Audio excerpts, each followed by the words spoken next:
Hi, previous வீடியோவில் Hindenburg company பற்றின full details பார்த்துருந்தோம். அவங்களோட பிஸ்னஸ் ஸ்ட்ரக்சர், அவங்க முன்னாடி என்னென்ன ரிப்போர்ட்ஸ்லாம் கொடுத்துருந்தாங்க அப்படின்னு எல்லாமே பார்த்துருந்தோம்.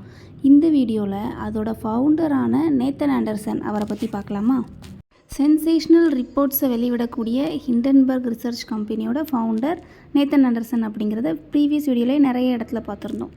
ஆனால் இவரை பற்றி பார்க்கும்போது இவரோட எக்ஸாக்டான டேட் ஆஃப் பர்த் என்ன அப்படிங்கிறது பப்ளிக்கில் எங்கேயுமே இல்லை. அவர் எப்போ பிறந்தார், எந்த டேட்டுமே எதுலேயுமே இல்லை.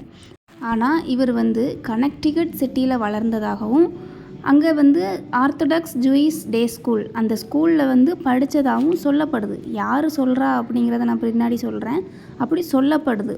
இவர் யாரோட பையன், இவரோட பேரண்ட்ஸ் யாருன்னு பார்க்கும்போது இவங்க அப்பா ஒரு யூனிவர்சிட்டி ப்ரொஃபஸராகவும் இவங்க அம்மா ஒரு நர்ஸாகவும் இருந்தாங்க அப்படின்னு சொல்லப்படுது. இதெல்லாம் சொல்கிறது யார் அப்படின்னா அவரே தான், நேத்தன் ஆண்டர்சன் தான் சொல்கிறாரு. ஒரு பிஸ்னஸ் பாட்காஸ்ட்டில் அவரே தான் சொல்லியிருக்காரு. ஆனால் இதெல்லாம் எந்த அளவுக்கு உண்மை அப்படின்னு கேட்டிங்கன்னா அது எந்த அளவுக்கு உண்மைங்கிறது யாருக்குமே தெரியாது. அதுக்கான ப்ரூஃப் எதுவுமே எங்கேயுமே இல்லை. இந்த டீட்டெயில்ஸ் எல்லாமே கூட அவராக சொன்னது மட்டும்தான். இவரோட ஹிஸ்ட்ரியை இன்னும் உள்ளே போய் டீட்டெயிலாக பார்த்தீங்க அப்படின்னா நம்ம தனி ஒருவன் படத்தில் அரவிந்த் சாமி நடிச்சிருப்பார்ல, அந்த கேரக்டரோடு அப்படியே ஒத்து போகிற மாதிரியே இருக்கும். அந்த Siddharth Abhimanyu character Nathan Anderson கேரக்டரோட ஒத்து போகிற மாதிரி இருக்கும். நீங்கள் கூகுள்லேயோ இல்லை விக்கிபீடியாலேயோ எதில் சர்ச் பண்ணி பார்த்தாலுமே இவரோட ஹிஸ்ட்ரி, இவரோட டீட்டெயில்ஸ் எல்லாமே, இவரை பற்றின இன்ஃபர்மேஷன் எல்லாமே சீக்ரெட்டாக தான் இருக்குது. இவர் சொன்ன இந்த இன்ஃபர்மேஷன் மட்டும்தான் இருக்குதே தவிர வேறு எதுவுமே இல்லை. எதுவுமே பார்க்க முடியாது எதுலேயுமே. அப்படின்னா எல்லாமே இவர் சொன்ன கதைகளாகவே வச்சுக்கலாம். ஏன்னா எந்த டீட்டெயிலுக்குமே எந்த இன்ஃபர்மேஷனுக்குமே எந்த ப்ரூஃபுமே இல்லை. நெக்ஸ்ட்டு என்ன படிச்சிருக்காருன்னு பார்க்க வரும்போது ஆர்த்தடாக்ஸ் ஜூயிஷ் டே ஸ்கூலில் ஸ்கூலிங்ஸ் முடிச்சிருக்காரு. அது முடிச்சுட்டு நெக்ஸ்ட்டு 2004 இன்டர்நேஷ்னல் பிஸ்னஸில் டிகிரி வாங்கியிருக்காரு. இதில் இன்டர்நேஷ்னல் பிஸ்னஸில் டிகிரி வாங்கியிருக்காரு 2004 2005 ஜான்வரியில். அதை முடிச்சுட்டு என்ன பண்ணியிருக்காருன்னு பார்த்தீங்கன்னா இஸ்ரேலில் ஆம்புலன்ஸ் டிரைவராக ஒர்க் பண்ணியிருக்காரு. பேசிக்காக இவரோட நேட்டிவ் பாருங்கள் யூஎஸ். ஆனால் இவர் ஒர்க் பண்ணது எங்கே, ஆம்புலன்ஸ் டிரைவராக இஸ்ரேலில் ஒர்க் பண்ணியிருக்காரு. அந்த டைமில் தான் யூஎஸ் இஸ்ரேலுக்கு இடையில இஷ்யூஸ் போயிட்டு இருந்துச்சு.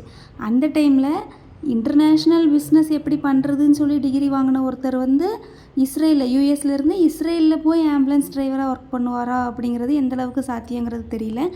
ஆக்சுவலாக ஆம்புலன்ஸ் டிரைவருங்கிறது ஒரு உயிரை காப்பாற்றக்கூடிய அற்புதமான ஒரு விஷயம். ஆனால் யூஎஸில் பண்ணாமல் ஏன் இஸ்ரேலில் போய் பண்ணார் அப்படிங்கிறத கொஞ்சம் யோசித்து பார்த்துக்கோங்க இந்த இடத்துல. அதை முடிச்சுட்டு இவர் இன்னும் 2 சர்டிஃபிகேஷன்ஸ் வேறு வாங்கியிருக்காரு. அதுவுமே பிஸ்னஸ் ரிலேட்டடாக தான். என்னென்னு பார்த்தீங்கன்னா chartered alternative investment analyst, chartered financial analyst, இப்படி 2 சர்டிஃபிகேஷன்ஸ் வேறு வாங்கியிருக்காரு. சார் எல்லாமே பிஸ்னஸ்ஸு, ஃபைனான்ஸு இது ரிலேட்டடாக தான் டிகிரி சர்டிஃபிகேஷன்ஸ் எல்லாமே வாங்கி வச்சுருந்துருக்காங்க. இது எல்லாமே கூகுள் பண்ணி பார்த்தீங்க அப்படின்னா உங்களுக்கு அவைலபிளாக இருக்கும். நான் கூகுள் பண்ணி பார்த்துட்டு தான் உங்களுக்கு எல்லா அப்டேட்டுமே கொடுக்குறேன். நெக்ஸ்ட்டு இந்த சர்டிஃபிகேஷன்ஸ் எல்லாம் வாங்கினதுக்கப்புறம் அவரோட ஃபினான்ஷியல் கரியரை எங்கே ஸ்டார்ட் பண்ணுறாருன்னு பார்த்தீங்கன்னா ஃபேக்ட்செட் ரிசர்ச் சிஸ்டம்ஸ் அப்படிங்கிற கம்பெனியில் அவரோட ஃபினான்ஷியல் கரியரை ஸ்டார்ட் பண்ணுறாரு. ஃபேக்ட்செட் ரிசர்ச் சிஸ்டமில் வேலைக்கு ஜாயின் பண்ணிடுறாரு. ஆனால் பேசிக்காக அந்த கம்பெனி என்ன கம்பெனின்னு பார்த்தீங்கன்னா போர்ட்ஃபோலியோ பற்றி ரிசர்ச் பண்ணக்கூடிய கம்பெனி. பேசிக்காக ஒரு ஸ்டாக் எப்படி ஒர்க் ஆகுது அப்படிங்கிற டீட்டெயில்ஸ் எல்லாமே கலெக்ட் பண்ணக்கூடிய ஒரு கம்பெனி. இவர் அங்கே ஜாயின் பண்ணிவிட்டு அங்கே உள்ள டீட்டெயில்ஸ் எல்லாமே கற்றுக்கிறாரு. எந்த மாதிரி ஸ்டாக் அனலைஸ் பண்ணணும், எப்படி ரிசர்ச் பண்ணணும் அப்படிங்கிற எல்லா இன்ஃபர்மேஷனுமே அங்கே கற்றுக்கிறாரு. அது மூலமாக அவருக்கு போர்ட்ஃபோலியோ ரிசர்ச் பண்ணுறதுல ஒரு நல்ல எக்ஸ்பீரியன்ஸ் கிடைக்குது. அந்த எக்ஸ்பீரியன்ஸ் கிடைச்சதுக்கு அப்புறமா அவரோட ஓன் கம்பெனி, அதாவது கிளாரிட்டி ஸ்ப்ரிங் அப்படிங்கிற அவரோட ஓன் கம்பெனியை ஸ்டார்ட் பண்ணுறாரு. அவரோட ஃபினான்ஷியல் கரியர் வேறு ஒரு கம்பெனியில் தான் ஸ்டார்ட் பண்ணியிருக்காரு. தென் ஓன் கம்பெனி கிளாரிட்டி ஸ்ப்ரிங்கை ஸ்டார்ட் பண்ணியிருக்காரு. அது இப்போ இருக்குதா அப்படின்னு கேட்டிங்கன்னா அது இல்லை. அப்படியானா முதல்ல நேத்தன் ஆண்டர்சன் ஸ்டார்ட் பண்ண கம்பெனி என்னென்னு பார்த்தீங்கன்னா ஹிண்டன்பர்க் கிடையாது, கிளாரிட்டி ஸ்ப்ரிங் தான் அவர் ஃபஸ்ட்டில் ஸ்டார்ட் பண்ண கம்பெனி.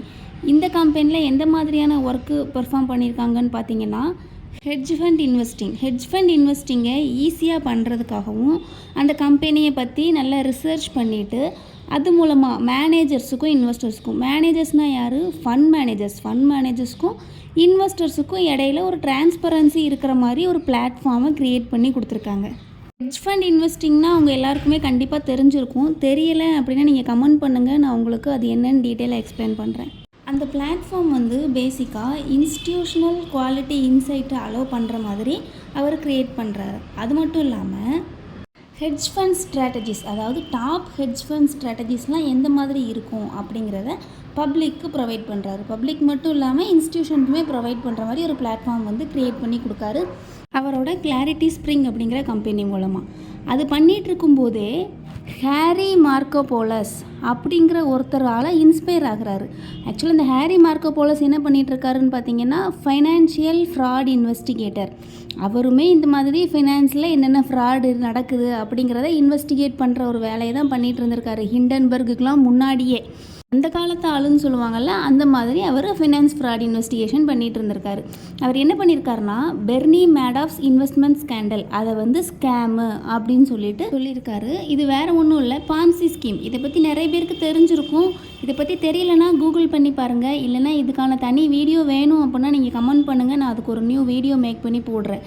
ஹேரி மார்க்கோபோலஸோட இந்த மாதிரி இன்வெஸ்டிகேஷன்லாம் பார்த்துட்டு நம்ம நேத்தன் ஆண்டர்சன் வந்து அவர் மூலமாக இன்ஸ்பயர் ஆகிறாரு. இன்ஸ்பயர் ஆகிட்டு அவர் என்ன பண்ணுறாருன்னு பாருங்கள், மார்க்கோபோலஸ் கூட சேர்ந்து ஒர்க் பண்ண ஆசைப்படுறாரு. தென் அவரோட சேர்ந்து ஒர்க் பண்ணுறாரு. 2 பேரும் சேர்ந்து பிளாட்டினம் பார்ட்னர்ஸ் இன்வெஸ்டிகேஷன் அப்படிங்கிற ஒரு கம்பெனியை ஸ்டார்ட் பண்ணி இது மூலமாக 2 பேரும் கோஆர்டினேட் பண்ணி ஒர்க் பண்ணுறாங்க. அதோட ரிசல்ட்டை என்ன நடக்குதுன்னு பார்த்தீங்க அப்படின்னா 7 எக்ஸிக்யூட்டிவ்ஸை சார்ஜ் பண்ணுறாங்க, அதாவது ஃபைன் பண்ணுறாங்க. 7 executives being charged with securities fraud கண்டுபிடிக்கிறதுக்கும் அவங்களுக்கு ஃபைன் பண்ணுறதுக்கும் அவங்க வந்து ரிப்போர்ட்டு வெளிவிடுறாங்க. ஹேரி மார்க்கோபோலஸும் நேத்தன் ஆண்டர்சன் 2 பேரும் சேர்ந்து அங்கேயே அந்த வேலையை வந்து ஸ்டார்ட் பண்ணிட்டாங்க. அப்போ நம்ம நேத்தன் ஆண்டர்சன் வந்து ஹிண்டன்பர்கில் தான் இந்த வேலையை ஆரம்பித்தாரா அப்படிங்கிறது கிடையாது. பிளாட்டினம் பார்ட்னர்ஸ் இன்வெஸ்டிகேஷனுங்கிற கம்பெனி இருக்கும்போதே அவர் வந்து அவரோட வேலையை வந்து ஸ்டார்ட் பண்ணிட்டார். அதுக்கப்புறம் என்ன நடக்குதுன்னு பார்த்தீங்கன்னா, நம்ம முன்னாடியே சொல்லியிருந்தோம் அவர் வந்து கிளாரிட்டி ஸ்ப்ரிங் அப்படிங்கிற ஒரு கம்பெனி நடத்திட்டு இருந்தார் அப்படின்னு சொல்லிட்டு. ஆனால் அது இப்போ இல்லைன்னு சொல்லியிருந்தோம். என்ன ரீசன்னு பாருங்கள், அவர் வந்து அந்த கிளாரிட்டி ஸ்ப்ரிங் மூலமாக ஹெட்ஜ் ஃபண்டுக்கான ப்ரோக்கரேஜ் அந்த மாதிரி எல்லாமே ப்ரொவைட் பண்ணிகிட்டு இருந்தார் அப்படின்னு சொல்லி பார்த்துருந்தோமா. 2017 அவரோட நெட் கேபிட்டல் எவ்வளோ இருக்குது அப்படின்னு பார்த்தீங்கன்னா $58,382 அவ்வளோதான் இருக்குது. அவருக்கு போதுமான இன்கம் வந்து அது மூலமாக வரல, அந்த ப்ரோக்கரேஜ் மூலமாக அவருக்கு வரல. பேசிக்காக ஒரு கம்பெனி நடத்துகிறோம் அப்படின்னு சொன்னாலே அந்த பில்டிங்க்கான ரெண்ட்டு, அதுக்கப்புறம் அது ரிலேட்டடான டேக்ஸஸ் இதெல்லாம் பே பண்ண வேண்டியிருக்கும். இவருக்கு போதுமான இன்கம் வரலை, அந்த ப்ரோக்கரேஜ்லேருந்து போதுமான இன்கம் வரலை. அப்படிங்கிற பட்சத்தில் இவரோட லேண்ட்லார்டு, அதாவது அந்த லேண்ட் ஓனர் என்ன பண்ணுறாருன்னு பார்த்தீங்கன்னா அவர் மேலே ஒரு கேஸ் ஃபைல் பண்ணுறாரு. அந்த கேஸ் ஃபைல் பண்ணுறதுனால இவருக்கு என்ன ஆகுது அப்படின்னு பார்த்தீங்கன்னா அவர் வந்து அந்த ப்ரோக்கரேஜ் லைசன்ஸை வந்து திரும்ப கொடுத்துட்டு அதுக்கப்புறமா தான் ஹிண்டன்பர்க் ஸ்டார்ட் பண்ணுறாரு. நார்மலாக ப்ரோக்கரேஜ் ஸ்டார்ட் பண்ணுறாங்க அப்படின்னாலே அவங்க வந்து சம்திங் அமௌண்ட் டெபாசிட்டாக பே பண்ணியிருப்பாங்க. அந்த டெபாசிட் பே பண்ணதுக்கப்புறமா தான் அவங்களுக்கு அந்த ப்ரோக்கரேஜ் லைசன்ஸே கிடச்சிருக்கும். இவருக்கு ஃபினான்ஷியலாக இஷ்யூஸ் இருக்கிறதுனால இவர் என்ன பண்ணுறாருன்னு பார்த்தீங்கன்னா அந்த ப்ரோக்கரேஜ் லைசன்ஸை திரும்ப கொடுத்துட்டு டெபாசிட் பே பண்ணியிருப்பார்ல அந்த அமௌண்ட்டை வாங்கிட்டு அது மூலமாக கேஸ்லேருந்து எல்லாமே வெளிவந்துட்டு அந்த பஞ்சாயத்தை முடிச்சுட்டு அதுக்கப்புறம் தான் புதுசாக ஸ்டார்ட் பண்ணுறாரு ஹிண்டன்பர்க் ரிசர்ச் அப்படிங்கிற கம்பெனியை. ஆல்ரெடி இருந்த எல்லா இஷ்யூஸையும் முடிச்சுட்டு அதுக்கப்புறம் தான் புதுசாக ஹிண்டன்பர்க்குள்ளேயே வாராரு நம்ம தலைவர்.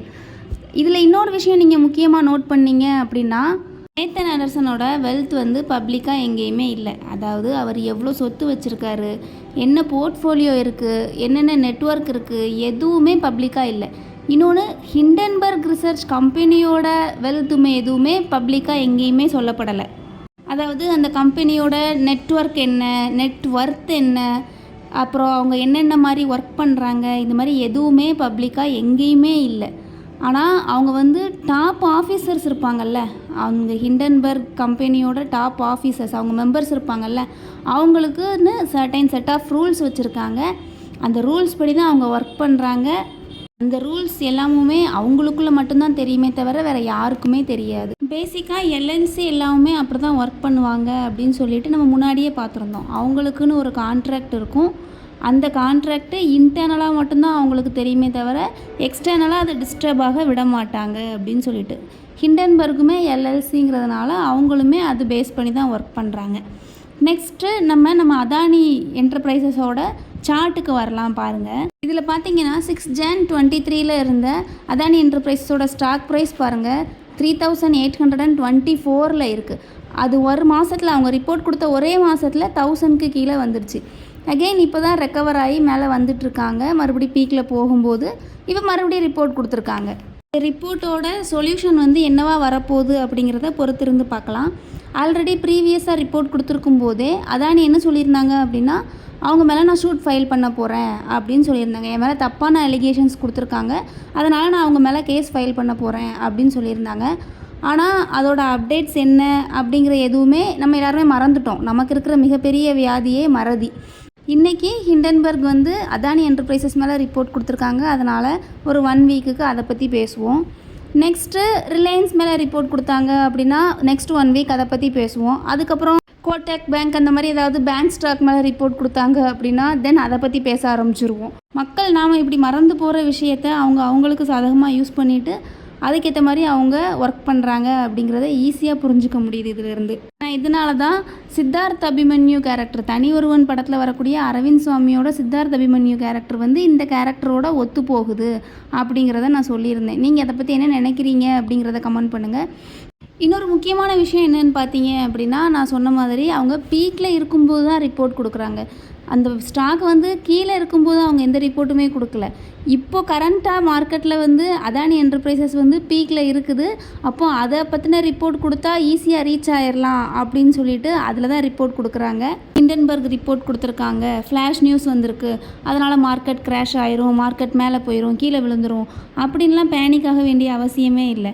ஏன்னா மார்க்கெட் மேலே போனால் என்ன, கீழே வந்தால் என்ன, நம்ம பண்ண வேண்டியது ட்ரேடு. மார்க்கெட் மேலே போகும் அப்படின்னு சொல்லி ப்ரெடிக்ட் பண்ணியிருந்தோம்னா கால் ஆப்ஷன் எடுக்கணும், கீழே வரும் அப்படின்னு சொல்லி ப்ரெடிக்ட் பண்ணியிருந்தோம்னா புட் ஆப்ஷன் எடுக்கணும். ஏதோ ஒரு வகையில் மார்க்கெட் கன்சாலிடேட்டடாக இல்லாமல் மூமெண்ட் கொடுத்தா போதும். மூமெண்ட் கொடுத்தா நம்ம ப்ராஃபிட்டபுளாக இருக்கலாம். நம்மளோட டேட்டா யூஸ் பண்ணி ட்ரேட் பண்ணும்போது நம்ம இந்த நியூஸு, இந்த ரிப்போர்ட்ஸு இதை பற்றின எந்த வரியுமே பண்ணிக்க வேண்டிய அவசியமே இல்லை. நீங்கள் லைவ் டைமில் நம்ம டேட்டா வாட்ச் பண்ணியிருந்தீங்க அப்படின்னா உங்களுக்கு நல்லாவே தெரிஞ்சிருக்கும் டேட்டாவோட எஃபிஷியன்சி எந்த அளவுக்கு இருக்குது, டேட்டா எவ்வளோ அக்யூரேட்டாக இருக்குது அப்படிங்கிறது. ஆல்ரெடி நம்ம இந்த ரிப்போர்ட் நியூஸ் வந்ததுக்கப்புறமா கூட டேட்டா யூஸ் பண்ணி அதானி என்டர்பிரைசஸ்க்கு டார்கெட் இது இருக்குது அப்படின்னு சொல்லி நம்ம கொடுத்துருந்தோம். நீங்கள் ப்ரீவியஸ் வீடியோவில் செக் பண்ணி பாருங்கள், தெரியும். இவ்வளோ தான் ஹிண்டன்பர்க் ரிசர்ச் கம்பெனி அவங்களோட ரிப்போர்ட்ஸ் பற்றின அப்டேட்ஸ் எல்லாமே. இன்னும் உங்களுக்கு இது மாதிரி வேறு ஏதாவது அப்டேட்ஸ் வேணும் அப்படின்னா நீங்கள் கமெண்ட் பண்ணுங்கள், நான் அதுக்கான தனி வீடியோ போடுறேன். இந்த வீடியோவில் ஏதாவது ஃபீட்பேக் இருந்துச்சு அப்படின்னா கமெண்ட் பண்ணுங்கள். இன்னும் ஏதாவது டவுட்ஸ் இருந்துச்சு அப்படின்னா வாட்ஸ்அப் கான்டாக்ட் பண்ணுங்கள். தேங்க்ஸ் ஃபார் வாட்சிங் த வீடியோ.